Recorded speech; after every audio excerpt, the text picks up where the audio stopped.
নমস্কার, দেখছেন talk to Bangla. আমি অভিষেক রয়েছে আপনাদের সাথে। এই মুহূর্তে যে খবর নিয়ে উপস্থিত হয়েছে, ইন্ডিয়া অ্যালায়েন্স একত্রিত নয়, এই ন্যারেটিভটা বারংবার গত 2 বছর ধরে আমরা শুনতে পেয়েছি। কিন্তু গতকালকের যে বৈঠকটা আমরা দেখলাম নিউ দিল্লিতে, সেটা কিন্তু অন্য একটা ছবি তুলে ধরলো যে ইন্ডিয়া অ্যালায়েন্স যথেষ্ট পরিমাণেই কিন্তু ইউনাইটেড ছিল। এবং অবশ্যই গুরুত্বপূর্ণ প্রেক্ষাপট, ঠিক তার আগের দিন আমরা দেখতে পেয়েছি ককরোচ জনতা পার্টি তাদের পক্ষ থেকে কিন্তু একটা গুরুত্বপূর্ণ আন্দোলন গড়ে তোলা হয়েছে। ঠিক অর্থাৎ একদিন আগে একটা প্রেক্ষাপট তৈরি হয়েছে, একদিন পরবর্তীতে আরেকটা প্রেক্ষাপট। যে কোনো সরকার যখন চলে, তাদের কাছে দুটোই মূলত কিন্তু ভয়ের জায়গা থাকে, সেটা যে কোনো দেশের যে কোনো রাজ্যের সরকারের ক্ষেত্রে।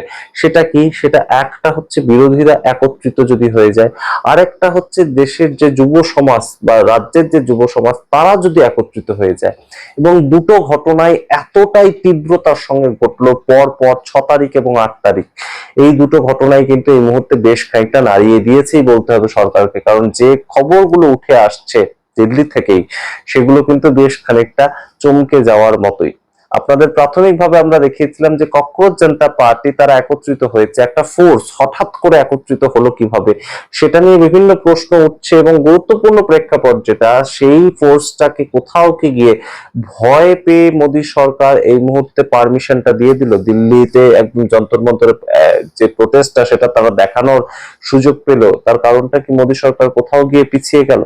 এই প্রশ্নটা যেমন উঠছে, ঠিক তেমন ভাবেই এই মুহূর্তে সরকার একটা প্রেসার কুকারের মতন দেশের যুব সমাজ যাদের ক্ষোভ ছিল সরকারের বিরুদ্ধে, সেই ক্ষোভটা দেখানোর একটা জায়গা করে দিল নিজের থেকেই। এবং সেই ধরনের একটা বক্তব্য কিন্তু উঠে আসছে, সেগুলো নিয়ে আমরা ভিডিও বানিয়েছি এর আগে। কিন্তু গুরুত্বপূর্ণ বিষয় যেটা, যে দেশের যুব সমাজের মধ্যে কিছু না কিছু ক্ষোভ তো রয়েছে।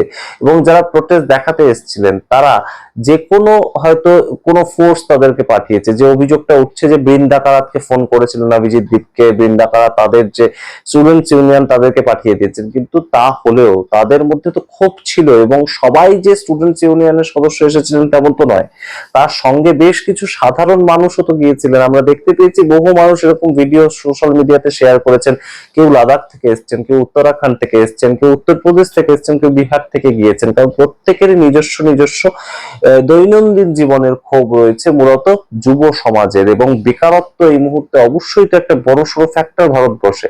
তো সেই জায়গা থেকে যুব সমাজ যখন ককরোচ জনতা পার্টির নাম নিয়ে রাস্তায় নামছে, সেটা যেমন একটা সরকারের মাথা ব্যথার কারণ, ঠিক সেই সময় আরেকটা মাথা ব্যথার কারণ কিন্তু যে বিরোধীরা এককাট্টা হচ্ছে। বিরোধীরা এককাট্টা হলে সবচেয়ে বেশি যদি কারো সমস্যা হয়ে থাকে, তাহলে তো সেটা সরকার। এবং সরকারের এই মুহূর্তে মাথা ব্যথা তো হবেই।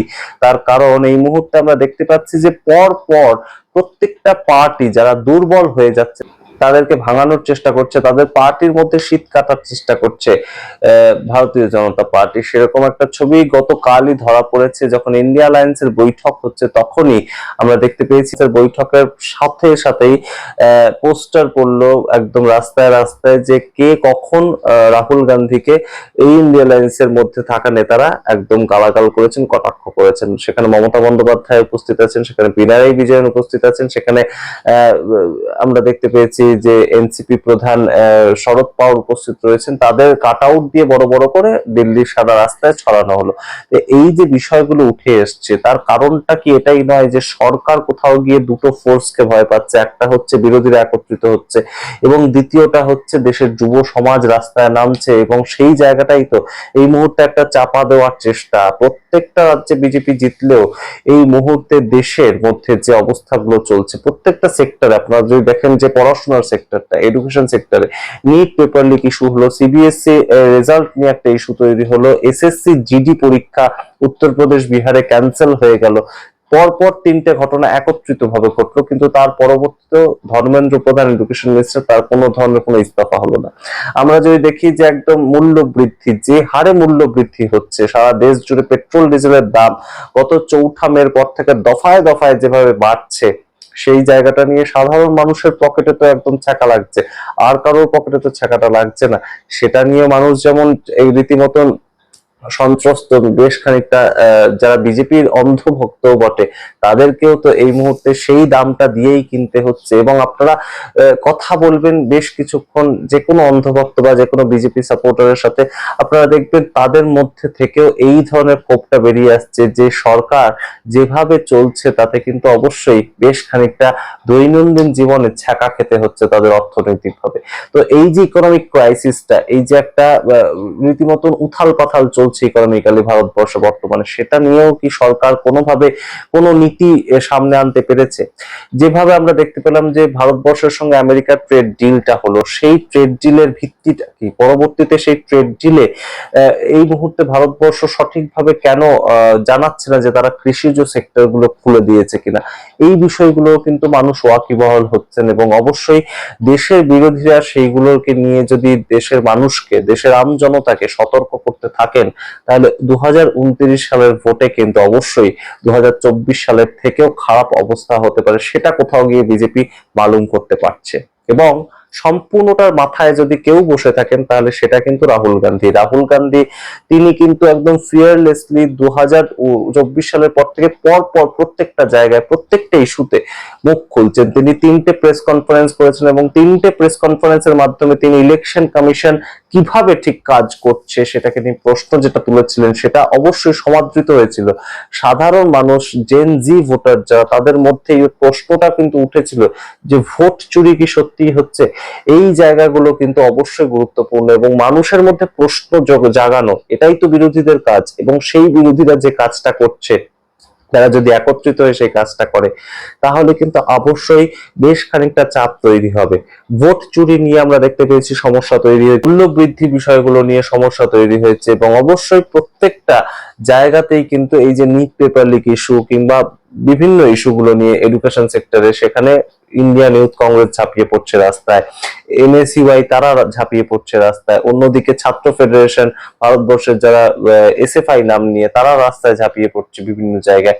তো এই যে বিরোধীদের এক ছাতার তলায় আসার যে একটা প্রয়াস, সেটাকে মেলাইন করতে এবং ককরোচ জনতা পার্টি যেভাবে রাস্তায় নামলো, সেটাকেও কোথাও গিয়ে ভয় পেয়ে এই মুহূর্তে কি বিজেপি একটু হলেও পিছিয়ে আসছে?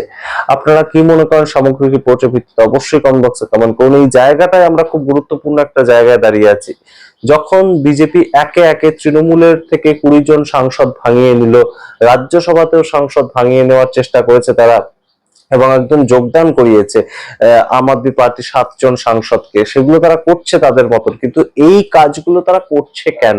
এই কাজগুলো করার যে প্রয়াস, সেটা তাদের হচ্ছে কেন? তার কারণটা কি? 2014 বা 2019-এর মতন এই মুহূর্তে আর সরকার তারা চালাচ্ছে না, তারা সেটা নিজেরাও জানে। এপস্টিন ফাইল নিয়ে যে বিভিন্ন সময় বিভিন্ন প্রসঙ্গ উত্থাপিত হয়েছে, সেই জায়গায় যে হার্দীপ পুরীর নাম এসেছে এপস্টিন ফাইলে, তারপরেও তিনি রিজিগনেশন দেননি। সারা পৃথিবীর মধ্যে যে কারোর নাম চলে আসলে তিনি সঙ্গে সঙ্গে রেজিগনেশন দিয়ে দিয়েছেন যে কোনো দেশে, কিন্তু এপস্টিন ফাইলে হার্দীপ পুরীর নাম আসলেও তিনি রেজিগনেশন দেননি। বিভিন্ন মানুষের এই ধরনের যে একদম রীতিমতন অস্বস্তিকর বেশ কিছু বিষয় বেরিয়ে আসছে, সেটাকে নিয়ে এই মুহূর্তে সরকার চাপে তৈরি হয়ে আছে এবং অবশ্যই সেটাকে ধামাচাপা দেওয়ার চেষ্টা। আপনারা সামগ্রিক রিপোর্টের ভিত্তিতে আপনাদের মতামত কমেন্ট বক্সে কমেন্ট করুন। দেখতে থাকুন টক টু বাংলা। অবশ্যই টক টু বাংলা ইউটিউব চ্যানেলকে সাবস্ক্রাইব করতে ভুলবেন না। ধন্যবাদ।